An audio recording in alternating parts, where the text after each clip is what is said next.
ఇక్కడ జైలు అధికారి మారు మనసు పొంది దేవుని మాటలు విని దేవుని కొరకు బ్రతకడానికి, అంటే అక్కడ జరిగిన సన్నివేశం ఎందుకంటే 25వ వచనంలో ఉంది, అయితే మధ్యరాత్రి వేళ పౌలును శీలయు దేవునికి ప్రార్థించుచు కీర్తనలు పాడుచుండిరి, ఖైదీలు వినుచుండిరి. అంటే యథార్థమైన ఆరాధన,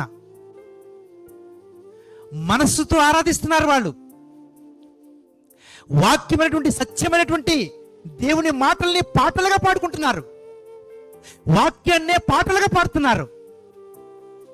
దుర్మార్గులు, కఠినులు, బండపారినటువంటి జీవితాలు కలిగిన వారు, లోకములో గౌరవ మర్యాదలు కోల్పోయి విశిక్షణ జ్ఞానము లేకుండా అందరి చేత ద్వేషించబడి ఇక్కడికి వచ్చారు, ఖైదీలుగా ఉన్నారు. వాళ్ళ దగ్గర దేవుని మాటలనే, వాక్యాన్నే పాటలుగా పాడుతూ ఉంటే ఖైదీలు మారిపోయారంటండి. యథార్థమైన ఆరాధన, యథార్థమైన పాట, యథార్థమైన మాట ఒక మనిషికి ఆదర్శంగా ఉంటుంది, ఒక మనిషికి మెలుగు దయచేస్తుంది, ఒక మనిషికి వెలుగు దయచేస్తుంది, ఒక మనిషిని సత్య మార్గంలో జీవింప చేస్తుంది. మనం జీవించి మనం మాట్లాడినప్పుడు ప్రియులారా, అపోస్తలుడైన పౌలు, శీల అలాగే ఉన్నారు. అందుకని ఖైదీలు మారిపోయారు. ఏం జరిగింది? అప్పుడు అకస్మాత్తుగా మహాభూకంపము కలిగెను, చెరసాల పునాదులు అదిరెను, వెంటనే తలుపులన్నీ తెరుచుకునెను, అందరి బంధకములు ఊడెను. అంతలో చెరసాల నాయకుడు మేలుకొని చెరసాల తలుపులన్నీ తెరిచినట్టు చూచి ఖైదీలు పారిపోయారు అనుకుని కత్తి దూసి తను తాను చంపుకొన. అమ్మో, ఎంతమందిని ప్రభుత్వ అధికారులకు అప్పగించారు. ఈ విపత్తు వలన అందరూ వెళ్ళిపోయారేమో, కనుక నన్ను ఎలాగ ఉరితీస్తారు, నన్ను ఎలాగ చంపేస్తారు, వాళ్ళ చేతిలో చచ్చిపోయేదానికంటే నన్ను నేనే చంపుకోవడం మంచిది అనుకుంటున్నాడంట జైలు అధికారి. పౌలు మాట్లాడుతున్నాడు చూడండి ప్రియులారా. అప్పుడు పౌలు, నువ్వు ఏ హాని చేసుకోవద్దు, మేమందరమును ఇక్కడనే ఉన్నామని బిగ్గరగా. ప్రియులారా, జైలు అధికారి అంటే ఎవరికైనా ఇష్టం ఉండదు, ఎందుకంటే చాలా ప్రిన్సిపల్స్ ఉంటాయి. కొట్టడము, తిట్టడము, ఏ రూల్స్ పెట్టడము, మీరు ఎలా ఉండాలి, ఇలాగే తినాలి, ఇక్కడే ఉండాలి, ఇలాగే చేయాలని ఎన్నో బాధలు పెట్టి ఉంటాడు ఆయన. అటువంటి అధికారి చచ్చిపోవాలనుకుంటారు. పోన్లే, భలే చచ్చిపోస్తున్నాడు, భలే ఆ పీక కోసేసుకుంటున్నాడు అనుకుంటారు. కానీ చూచినటువంటి సౌలు గారు, అయ్యా మీరు ఏ హాని చేసుకోవద్దు, మీరు బ్రతకాలి, మేమందరం ఇక్కడే ఉన్నామండి. గోళ్ళు పడిపోయినా, తలుపులు ఊడిపోయినా, సంఖ్యలు తెగిపోయినా మేము ఎక్కడికి వెళ్ళలేదండి, ఇక్కడే ఉన్నాం. అంత మార్పు కొద్ది క్షణాల్లో, కొద్ది నిమిషాల్లో అంత మార్పు ఎలాగొచ్చింది అంటే వాక్యాన్ని పాటగా పాడుకున్నారు. యథార్థమైన మనసుతో దేవుని ఆరాధించేటటువంటి ఇద్దరు జైల్లో ఉన్నారు. అక్కడ ఇద్దరి వలన ఖైదీలకి వెలుగొచ్చింది, ఖైదీలకి మార్పు వచ్చింది. ప్రియులారా, మార్పు వస్తే అప్పుడు ఈ మాటలు విన్నటువంటి, ప్రేమ కలిగిన మాటలు విన్నటువంటి, మృదుత్వంతో కూడినటువంటి మాటలు విన్నటువంటి, అసలు ఈ జైలు అధికారి ఎన్నాళ్ళ బట్టి ఉద్యోగం చేస్తున్నాడో, ఎంతో మందిని చూస్తుంటాడు, ఎవరిలోనూ అటువంటి మాటలు నోటంట వినలేదండి. పౌలు గారు మాట్లాడుతూ ఉంటే, శీల మాట్లాడుతూ ఉంటే ఆ మాటలకి ముగ్ధుడైపోయి ఆ మాటలు హృదయంలో ఉంచుకొని అంటున్నాడు, అయ్యా మీరు చెప్పిన మాటలు ఇప్పటివరకు నేను వినలేదు. ఇంత మంచి మాటలు, ఇంత జీవం కలిగిన మాటలు, ఇంత శక్తి కలిగిన మాటలు, మహాదేవుని మాటలు మీరు నాకు చెప్పారు. ఆ దేవుని నమ్ముకోవాలంటే, ఆ దేవుని మార్గంలో జీవించాలంటే, ఆ దేవుని కొరకు బ్రతకాలంటే నేనేం చేయాలి, నేనేం చేస్తే మంచిది?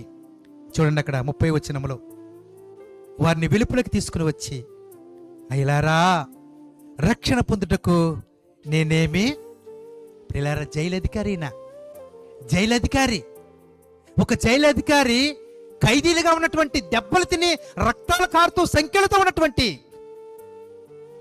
ఆ పౌల్ని, శీలని అయ్యలారా అంటున్నాడండి. ఏమన్నారండి? మారిన బ్రతుకుల్లో మాట్లాడుకుంటాయండి. పెద్ద చిన్న తేడా లేకుండా అందరినీ గౌరవించి మాట్లాడే మాటలు హృదయపూర్వకంగా వస్తాయండి. ఒక ఖైదీని పట్టుకుని అయ్యా అంటున్నాడంటే ఎంత ప్రేమగా పిలుపు చూడండి, ఎంత అధికారంతో, ఎంత గౌరవంతో పిలుస్తున్నాడో చూడండి ప్రియులారా. ఒక జైలు అధికారి ప్రియులారా, మారితే మన మాటలు బాగుంటాయి. మారితే మన హృదయం యథార్థమైన మాటలు వస్తాయి. మారితే ప్రతి ఒక్కరిని చిన్న చూపు చూడకుండా గౌరవంగా మాట్లాడతాం. ప్రతి ఒక్కరు కావలసిన వారే, కావలసిన వారినే దేవుడు పుట్టించాడు. దేవుడికి అందరికి కావాలి. అందుకనే ఎవరు తీసివేయబడిన వారు కారు. కనుక లోకంలో బ్రతుకుతున్నామంటే కులాలను బట్టో, అధికారాన్ని బట్టో, ఉద్యోగాన్ని బట్టో, వ్యాపారాన్ని బట్టో, అందచందాలను బట్టో ఎవరిని తీసిపడేయద్దు. అందరినీ గౌరవించడం నేర్చుకోవాలి మనం. జైలధికారి అంటున్నాడు, అయ్యలారా అంటున్నాడు. ఏమన్నాడండి? అయ్యలారా, రక్షణ పొందుటకు నేనేమి చేయాలండి? ప్రియులారా, ఈనాడు చాలామంది దేవుని మాటలు వింటున్నారు. నిజంగా మరి డిసెంబర్ నెల 1వ తారీఖు నుండి దాదాపుగా జనవరి నెలలో 4-3 తారీఖుల వరకు మనకి ఎన్నో మీటింగ్లు జరిగాయి, ఎన్నో సువార్త కూటాలు జరిగాయి. సువార్తను గురించినటువంటి, యేసుక్రీస్తుని గురించినటువంటి ఎన్ని జీవం కలిగిన, శక్తి కలిగిన మాటలు నెలంతా మనం ఆయా వీధుల్లో, ఆయా కుటుంబాల్లో, ఆయా చోట్ల మనం వింటూ వచ్చాం. ఇలా విన్నటువంటి వారు అడగవలసిన మాట ఏంటంటే, అయ్యా మేము రక్షణ పొందటానికి ఏం చేయాలి? ఈ లోకంలో ఎంతకాలం బ్రతుకుతామో మాకు తెలియదు, ఎంతకాలం జీవిస్తామో మాకు తెలియదు. కనుక మేము, మా పిల్లలు, మేము, మా కుటుంబము రక్షణ పొందుకుని జీవిస్తే మాకు ఆనందంగా ఉంటుందండి, మాకు సంతోషంగా ఉంటుందండి. దేవుడు ఎప్పుడు పిలుచుకున్నా పర్లేదు, దేవుడు ఎప్పుడు లోకాన్ని విడిచిపెట్టమన్నా పర్లేదు. కనుక దేవుని కొరకు బ్రతుకుతామండి అనే మాట కావాలండి ప్రియులారా. ఒకవేళ తల్లిదండ్రులు తీసుకున్నారా, తల్లిదండ్రులు పిల్లల గురించి ఆలోచించాలి, పిల్లలకి చెప్పాలి. లేక అవనస్తులైన పిల్లలు తీసుకున్నారా, ఒక అమ్మమ్మ నాన్నమ్మ తీసుకోలేదా, వాళ్ళకి అర్థమయ్యేలాగా చెప్పాలి. రక్షణ ప్రాముఖ్యం. రక్షణ లేకపోతే మనము దేవుని యొక్క కృపను పొందలేము, నిత్య జీవాన్ని పొందలేము, దేవుని యొక్క అనుగ్రహైశ్వర్యాన్ని పొందలేము, దేవుని యొక్క ఉచితంగా ఇస్తున్నటువంటి పాపక్షమాపణ పొందలేము. కనుక మీరు రక్షణ పొందాలి. రక్షణ ఉచితంగా ఇస్తున్నాడు, రక్షణ కొనక్కర్లొద్దు. ప్రియులారా, ఒక జైలధికారి అంటున్నాడు, అయ్యా నేను రక్షణ పొందడానికి ఏం చేయాలి? ఎందుకంటే అతనికి జీవితం ఏంటో తెలిసింది, రక్షణ ఏంటో తెలిసింది, నరకం ఏంటో తెలిసింది, పరలోకం ఏంటో తెలిసింది. అసలే ఈ లోకానికి వచ్చే మనుషులు విడిపించడానికి రక్తాన్ని కార్చిందేవో తెలిసింది. ఆ యేసు ప్రభులో నేను ఉండాలంటే నేనేం చేయాలని అడిగాడు. చూడండి ఏం చెప్తున్నారు అక్కడ. అందుకు వారు, ప్రభువైన యేసునందు విశ్వాసం ఉంచుము, అప్పుడు నీవును నీంటి వారును రక్షణ పొందుదురు. ప్రియులారా, ప్రియమైన దేవుని పిల్లలారా, రక్షణ పొందటానికి దేవుని మీదనే విశ్వాసం, మనకి విశ్వాసం, మనకు నమ్మకము, దేవుడు అంటే ఆసక్తి, ఆ మంచి మార్గంలో నడవటానికి గల కారణం ఏంటంటే ఏదో లోకంలో పొందుకుంటామని కాదు, లోకంలో ఏదో అడిగి మనం సంపాదించుకుందామని కాదు. ప్రియులారా, తినడానికో, త్రాగటానికో, తిరగటానికో, సంపాదించుకోవడానికో, దాచుకోవడానికో మనం అడగవలసిన పనే లేదండి. అసలు అడగవలసిన పనే లేదండి. అవి అడగకుండానే దేవుడు ఇస్తాడు. మనం కీర్తన 50:15లో మీరు అడిగితే నేను తప్పకుండా ఇస్తానని చెప్పాడు ఆయన. మత్తయి సువార్తలో కూడా అడిగే ప్రతి వారికి ఇస్తానని చెప్పాడు. ఏం అడగాలి? భూ